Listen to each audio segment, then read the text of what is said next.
Over the years, the 46 years that we've been providing services, there's been a service revolution really, from people being shut away from society to now being fully part of it. And we're in what I hope is the last stage of that revolution, where we can really help the community to accept and embrace people who are different, who have developmental challenges, so that they can contribute and be part of the community in which they live and work. People with developmental challenges can be misunderstood because they are maybe have been perceived in the past and still sometimes today as people who will always need help and support, and not people who can contribute and add value to all of our lives.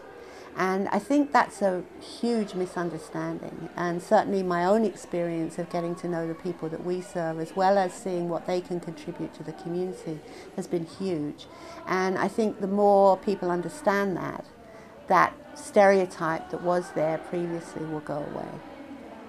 On a day-to-day basis, every month we see people who are successfully getting jobs in the community. Last year we placed about 40 people in jobs in businesses in this community. And when they come in with their first paycheck, the first time they've ever earned a paycheck, it's very fulfilling for not only them and their self-esteem, but for everyone else who's helped them get to that point. It's a remarkable achievement.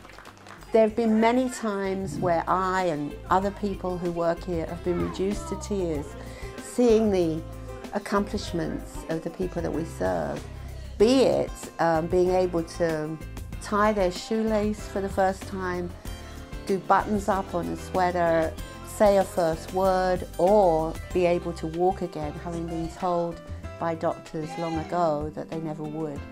So those are the kinds of experiences that we're privileged to be part of and make happen. And it's because of the people that we serve that we're privileged to have that experience.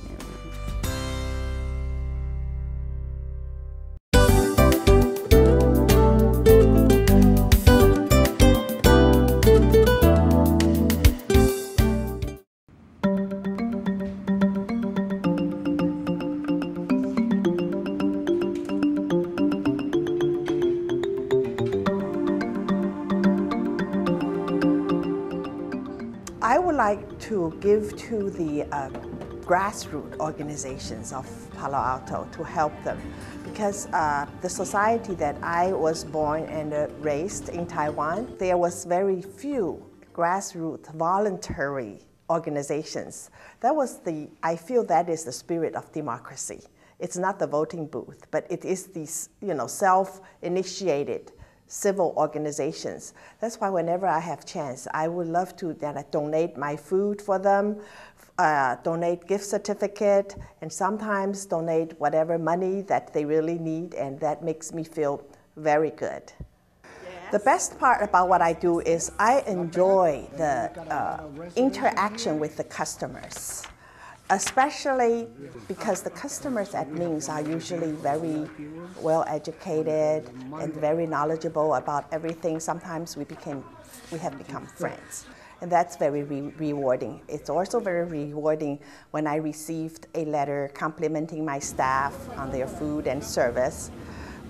But the last but not least, I really felt rewarding when a chef or one of my employees came and told me their daughters are admitted into Harvard, into UC Berkeley, into UC San Diego. It's just, every time my goosebumps would come into me, because I felt this is what it is, to see their children being educated, and became a professional. I'm sure they felt wonderful.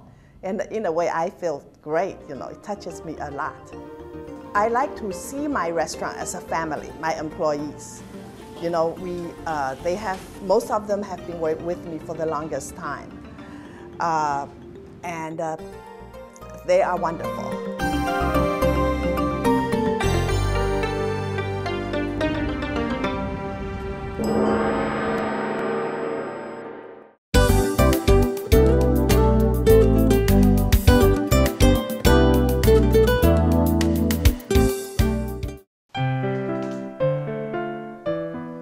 think I'm very lucky because I'm able to bring my volunteer work together with my professional work.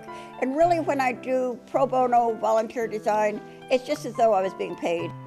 I have done my best marketing by doing pro bono design for nonprofit organizations. Number one, they are so grateful to have you doing something for them. Number two, you have a pretty wide area to experiment with because they're so happy to have something being done. I think the most misunderstood aspect of civic involvement is that people don't think they can be effective. And so they sit at home or they get on a blog and complain.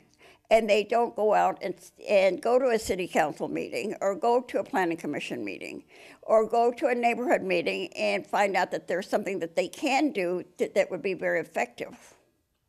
And I found it very effective if you get groups of people together and you talk the issues through, that you can usually come to a consensus. I think what works best with this approach is two guidelines. One is separate the people from the problem, and two, insist on objective criteria, which is all the facts. And so often people start off in reaching a solution and they don't have all the facts. I think what's most exciting about this area, and I talk about not just Palo Alto, but Silicon Valley, is that sense of innovation and trying new ideas. And the people in society and government around here are very amenable to new ideas. I consider that we live in a mecca.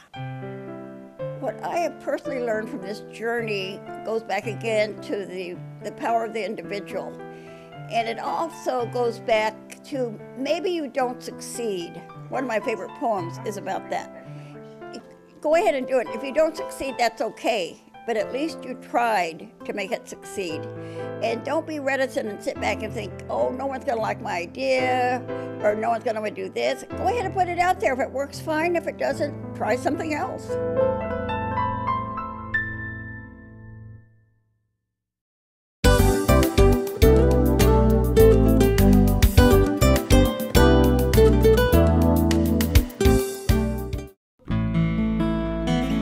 Community Legal Services in East Palo Alto provides free legal services to people who need the lawyer desperately but don't have the money to pay for it. In our office, we see some of the worst of human nature.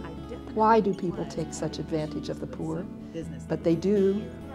And at the same time, we see some of the very best of human nature. We have some of the best attorneys on the peninsula, and you know how good they are, who give their time to help these people. It's so gratifying. Why do I do that? Why do I get so involved? Because I'm not a lawyer. I'm not doing the important part, but I can do the small things that make it possible for the lawyers to change lives.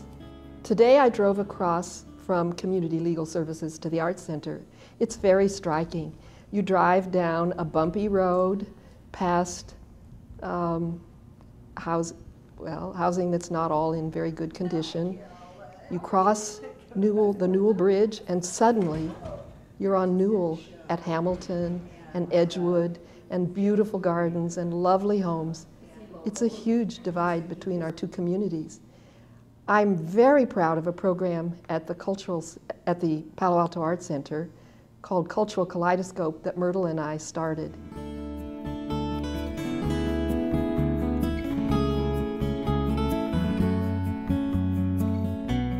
We worked together on bringing East Palo Alto children to take advantage of all the resources here at the Arts Center. For me, it's so gratifying to know other people whose experiences are different from mine. And it's mutual. I gain so much from these friendships. It's one of the richest parts of my life.